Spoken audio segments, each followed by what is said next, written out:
Ya bismillahirrahmanirrahim. Itu udah pertanyaan lu curhat. Ya kalau orang latihan jadi tokoh ya memang bingung-bingung sedikit itu bagus lah itu. Ya bagus gak masalah kan. Sampean bingung terus kelihatan bingung ya bagus jujur.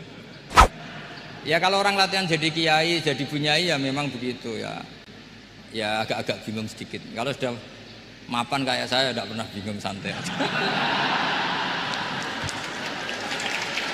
Karena tadi sudah yakin semuanya sudah ditulis di Lauh Mahfud. Yang jelas begini, pertanyaan itu ada dua. Zaman Nabi pun ngendikan ada dua. Ada soalul mustafhim, orang tanya ingin paham.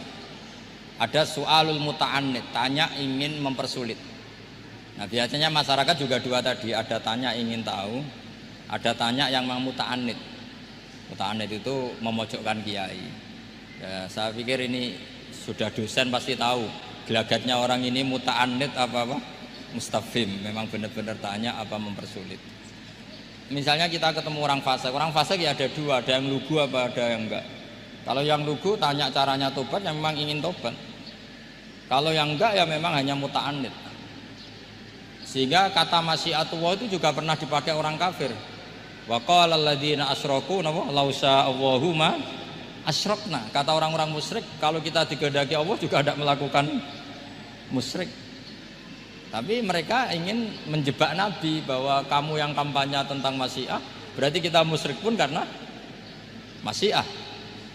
Orang kampung juga gitu. Saya masih ingat guru saya Kiai Haji Maimun Zubair pernah ditanya tentang orang haid yang karena free sex, karena seks bebas. Bukan karena ketularan atau karena orang lain. Memang dia sendiri yang nakal. Yang tanya dokter, tentu yang tanya dokter. Dokter itu berambisi menemukan obat haid. Jawabannya Mbah Mun itu unik, padahal beliau itu sangat sayang sama umat. Jawabannya beliau gini, dok, sesuatu yang menjadi hukuman Allah supaya orang mau kembali tobat, ya Allah diberi hak. Intinya kan mesti misalnya ada orang hidupnya boros, kemudian punya utang banyak, dia agak dipercaya masyarakat. Terus kamu ditanya solusinya gimana? Ya gak perlu ada solusi. Itu memang hukumannya orang yang salah. Biar roh rasane lahum fid dunya khizyun, ada unsur kehinaan. Ada orang selingkuh dikucilkan masyarakat. Terus tanya kamu gimana caranya nggak dikucilkan?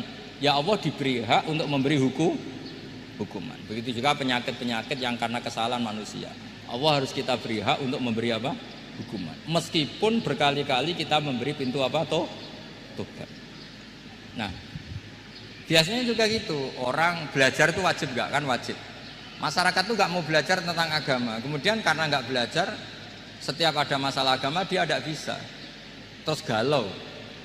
Ya Allah beri hak memberi sanksi orang yang nggak mau belajar itu kan membawa kebodohan.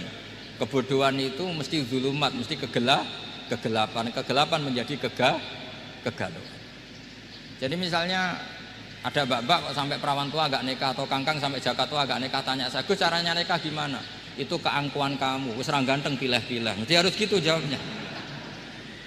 Karena memang yang menyebabkan itu adalah keangkuhan. Wis ngerti elek ora Gus, ora anak wong sugih, njuk wong ayu.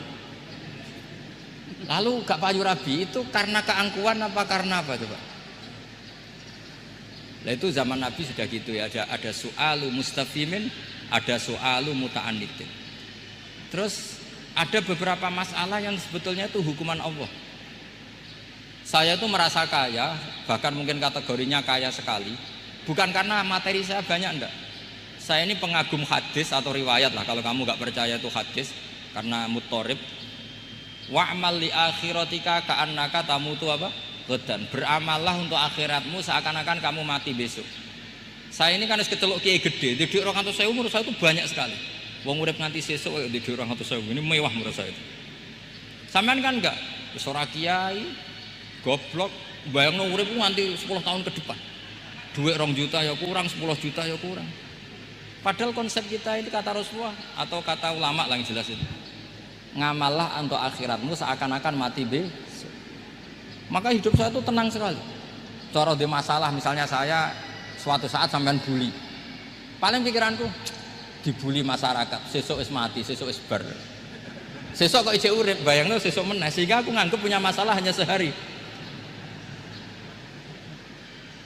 Kamu kan nggak bayangkan hidup itu panjang, sehingga yang merasa miskin terus, sehingga kadang merasa istrinya kok ini terus padahal masih panjang. Jadi kalau kamu pakai konsep ulama tadi, wa'mal li akhiratika ka'annaka tamutu ghadan, beramalah untuk akhiratmu seakan-akan kamu itu mati besok. Sehingga yang saya asik ya kalau sholat itu saya asik, ngajar asik, karena ini untuk bekal mati. Kalau uang betul, tanyakan istri saya punya uang 200.000 itu anggap banyak sekali. Uang urip nganti sesuk ada duit 200.000 itu mewah betul. Terus kemudian ada orang galau, uang 10 juta ke orang 20. Kegalauan ini adalah dia salah persepsi, nganggap urip itu panjang. Ini wayul hihimul amal, orang yang dibuai oleh angan-angan. Nah ini melebu alhaqumut takatsur hatta zurtumul maqabir. Ya bu dosen yang rasa mahasiswa ya, atau mahasiswa yang rasa dosen tadi kata MC itu. Ini enggak gitu, keliru MC. Dosen yang rasa bunyai. Jadi lebih keren. Dosen yang apa? Rasa bunyai. Ya saya kira demikian. Assalamualaikum warahmatullahi wabarakatuh.